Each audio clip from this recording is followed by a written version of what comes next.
Greetings everybody, welcome back to AI Warfleet Command. Thetimix here, and it's time for our third stab at this. Hopefully going to get our first victory on a standard or better difficulty. We shall see. And first of all, let's take a look at the recent unpleasantness. Notice our adjusted score almost twice as high as the first game. That's just because the difficulty level was higher. Overall score a little bit higher, almost 4 million compared to 3 million. Interesting to me is that the game time, only less than half a minute apart. And then we didn't do quite as well as in our kill ratio, but we still were, definitely better than the opposition. There we've got our two opponents. And killed almost twice as many enemy ships, pushing on 50,000. And then on the achievements, we didn't get that many more, but we did get Turn Off the Lights, 900k energy. Our first loss, not something to be excited about. 30,000 kills in a single game? Okay. So, that's the Warrior achievement. And then we also got some Reclamation ones. And that's definitely something that I plan on doing more of in the future. Turning the opposing ships against them, being able to try out some different ships you haven't had before. All that is interesting to me. And I think the rest of them are all, things that I had before. So you can see overall, just 22 to date. But hey, we're just getting started. We'll get more, and some of them we don't care about. For our next adventure, let's head in to check out the Zenith Remnant. Now, of course, first of all, we're going to want to turn off all the other expansions, but leave that one on. And what does the Zenith Remnant do, anyway? Well, a better question is, what doesn't it do? The Zenith Remnant, the first expansion, adds a lot of strategic variety. We're going to see a whole bunch of different ship types become available. There are new AI personalities. We'll just check that out here real quick. We're going to move up, of course, to 7.3, which is still considered normal difficulty. We're just going to expect it to have a little bit higher volume of enemy resistance, but similar to what we saw. We're going to keep it on random moderate. And there was only 6 in the moderate section last time. And so there's a whole bunch more here. We've got like the Zenith Descendant, which only uses, I shouldn't say only, but uses all Zenith type ships, along with whatever other ones it might be able to get.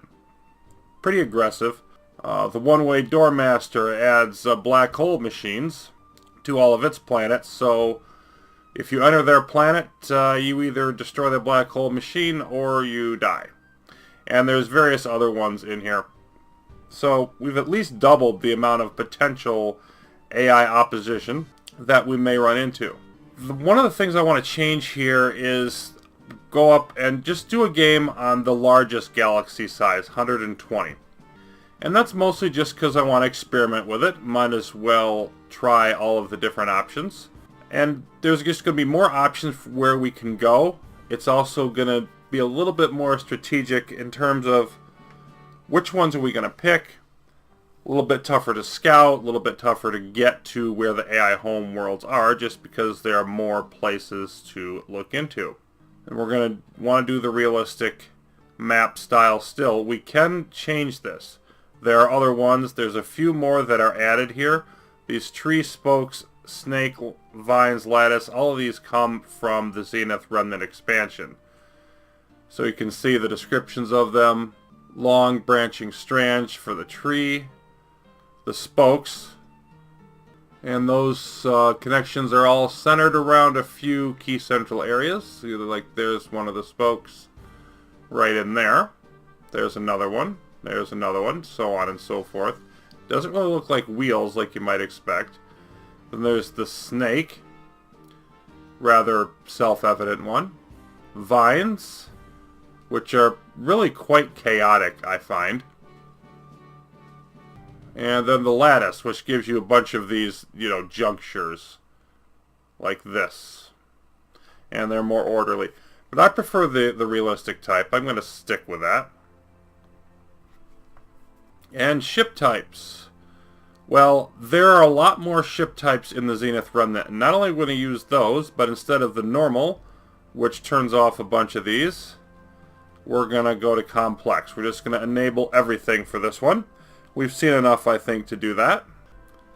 And we're going to keep all this the same, except I'm going to turn off, and I may only turn off for just this one, show unexplored planets. This is one of those where we're going to want to explore the other planets anyway, so we'll get to that. But it just has you start off in your homeworld and you got to figure out the galaxy as you go. Now, from a immersion or story standpoint, I'm not particularly thinking this is a realistic thing. I mean, if you've still got the technology to build some basic ships and to be in the space age to begin with, you probably haven't forgotten your star charts. You probably got a telescope or two. But from a strategic game point of view, it's just a little wrinkle for the early part of the game. Throw on there. And generally place even more importance on scouting, which I think, at least in theory, may be a good thing. We're just going to try it out. And of course, like the last game and pretty much going forward, I'm not going to start by selecting any of these ships. I'm just going to have them give me whatever they give me for the bonus type.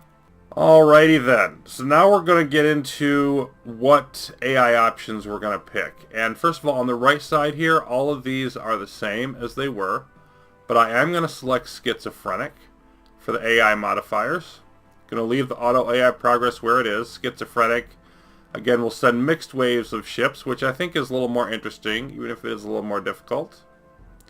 And I'm also going to turn on no wave warnings. And this will tend to make things quite a bit harder.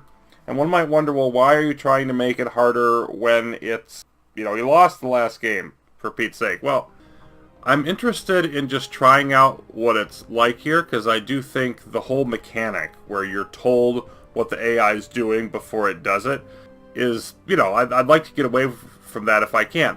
And also, the idea of, if I'm going to try something like that to make it harder, I want to do it now. I don't want to do it when I'm playing on, like, difficulty 8 or 9, because it would be even worse then. So if I'm going to try this, I should do it at this point, I would think. Okay. Now, we saw the Marauders, Resistance Fighters, and Colony Rebellions, except we didn't really see Colony Rebellions. We had the one on Sibylla going on, and then we never got to it. So I'm going to leave that on, and then I'm going to sort of RNG what we do with the Marauders and Resistant Fighters. I'm going to come back to that. First of all, let's go and check out the new ones we're going to do. And of course, since it's our first time with these, we're going to do them all. Zenith Traders. These alien traders are happy to do business with anyone who can pay. They travel around the galaxy, providing special ships for a hefty fee to both human and AI players alike. And a lot of these Zenith ones only work with 30 plus planets. It's another reason to play with a larger map and not go with a super small one. Alright, so we'll see if we can get anything useful from the Zenith Traders. Zenith Miners. And we'll of course start with the default 4. Multiple mining golems will appear from deep space on player and or AI planets, and will consume those planets unless they are destroyed before they complete their task. Destruction of planet won't harm our ships, but it destroys the planet itself and all resource gather points on that planet. Also prevents you from getting supply on that planet for the rest of the game. So it's essentially going to remove everything useful resource-wise. So they're literally mining the planets and the resources there. The Dyson sphere is a golem, and there are a number of golems. It's one of the main additions of the Zenith Remnant.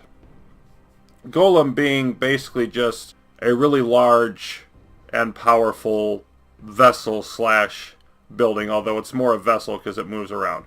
So the Dyson sphere golem will exist at one of the AI planets.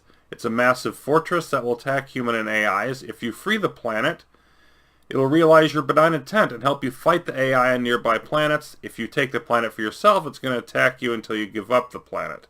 And it's not going to move around to different locations, like, say, the traders and the miners apparently will do. The Dyson Sphere Golem is simply going to be at a location And we've got to use that fact strategically to our advantage or ignore it, as the case may be. The Zenith Devourer, described as nigh indestructible, and I think it may actually literally be indestructible at this patch point of the game. Devourer Golem makes its way slowly around the galaxy, absorbing all of the non-core mobile military ships, including scouts, non-core being anything that's not Mark V, in order to power and repair itself. And this is known among a lot of players as the Cookie Monster. You don't fight this thing. You get the heck out of its way. If it shows up, get all your ships out. Then there are also 2 golems, and you can put them on easy, moderate, or hard. First of all, the broken golems. And we're going to do both of these on easy because it's our first time with them. We'll try out moderate and hard in future playthroughs. Massive broken golems can be found around the galaxy, ready for humanity to capture and repair them. Once repaired, they represent enormous power to use against the AI.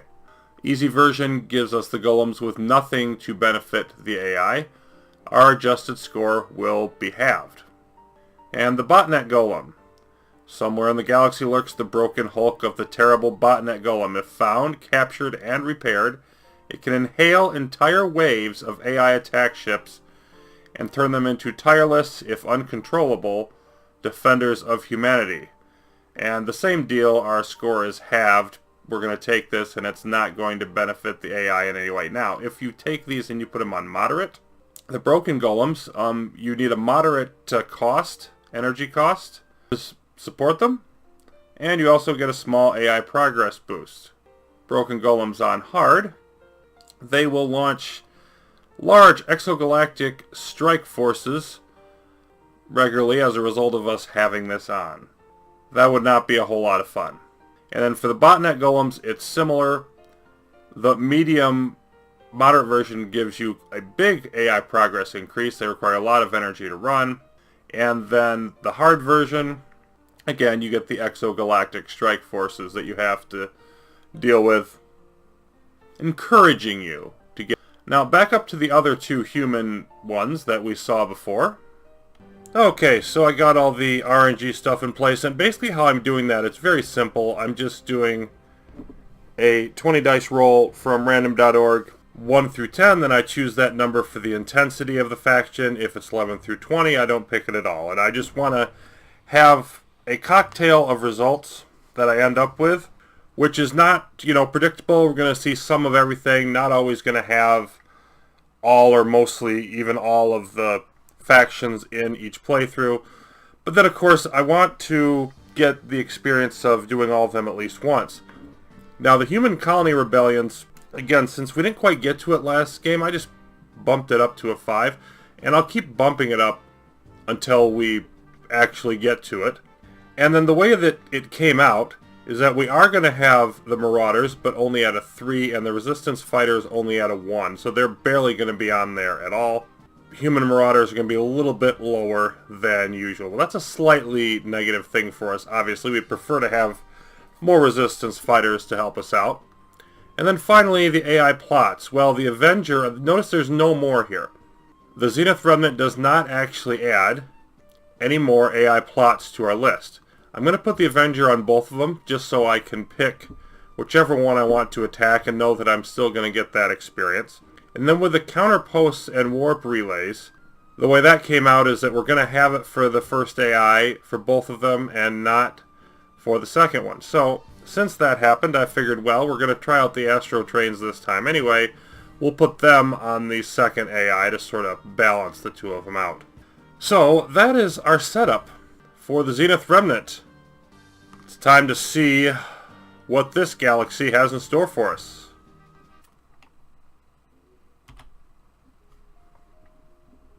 And we're going to start in Laetitia this time. We had a Laetitia last time. Let's look at the galaxy as a whole.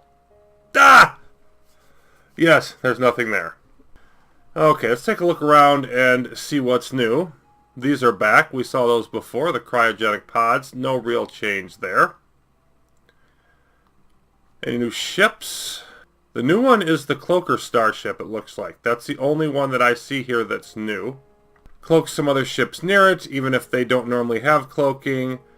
provides counter sniper and counter dark matter protection to all ships near it. So that could be useful going up against snipers, Astro Trains, those kinds of things. And riot control looks the same. What about our stuff in here? And we're getting the space plane for our bonus ship. Not my favorite one to get, but it is what it is. And then you can see we've got the wormholes, and we don't know where they go. So that's our start. And as I want to get going here, I definitely want to, since we don't know when the waves are going to be coming, I'm going to build up defenses first. But I am going to make the decisions on what to research. I definitely want to get the Mark II scout drone. We'll wait on the Mark III, per usual. I'm not going to do any Starship stuff. I want to get the hardened force field, so I can have both those and the regular ones. I think another thing I could have done at the end of the last game was just to build more force fields here, and I had intended to do that and then never did. And you see we've got a new option here. Area minefields. And the explosions from these also affect other enemy ships that are close by. Useful for taking out groups of ships, but you can use them against ships that have mine avoidance. They can still get caught in the blast of area minefields triggered by another ship. Then we have a Widow minefield. If the ship that triggers those survives, will be paralyzed for 10 seconds and suffer engine damage. So they've got a more severe effect. So we've got some, we didn't have any minefield upgrades in vanilla, so now we have those. Zenith Space-Time Manipulator increases the speed of all friendly non-minor faction ships in the current, so we can just increase the speed of everything. And all the rest of that looks the same. What about our turrets? I don't see anything new here. Nope, all the same. Now I do want to do some work, because I think we're definitely going to want the counter dark matter turret in order to deal with the Astro Train threat. So we're going to spend 1,000 on that. And then I want to go immediately up to Mark II grav turrets. So I'm going to hit 500 there and 1,500 there. And that's quite a bit of expense. But definitely learned my lesson on that from the last game. I also definitely want the spider turrets. You see we're already going pretty low on this stuff. I'm going to hold off on the heavy beam cannons for now. I think I'm going to eventually want them, but I'm just not going to grab them quite yet. And then, let's see, I think this is all the same. Yep, nothing new there. And the reason I didn't get the heavy beam cannon, I wanted to save some resources here because I did want the logistical Mark II. And of the three kinds, I do still prefer the logistical. The salvage is better, but more importantly is the speed that you get. Reduction of enemy speed, increase of our ship speed, but I think the reduction of the enemy speed is even more important. Getting this up right away in case our homo gets attacked early and, you know, slowing down those waves along with the gravitational turret doing, I think that's going to be huge for us. So that takes us down to 252 science. We obviously can't do any more than that. And I'm going to want to get Letitia's defenses up first, covering all these wormholes, which again form pretty much a 180-degree arc around us. And once we've done that, then I'll come back the next episode with that done, and we'll begin our scouting and expansion initiative, and hopefully survive the first initial AI attacks just fine, start finding out what's going on with them. Interesting that we have one threat already, and we've just started. That's bizarre. And if we look at our AI progress, you can see level 2 is 227, level 3 is 727. Those are only 3 points down from what they were last time. So that's not too severe. Everything else is as we expected. Thanks everybody for watching. We're going to be back soon with more AI War as we progress into this Zenith Remnant game. We've just tipped our toe in the water, and it's time to see if we can redeem myself from the last effort. See you then as we continue.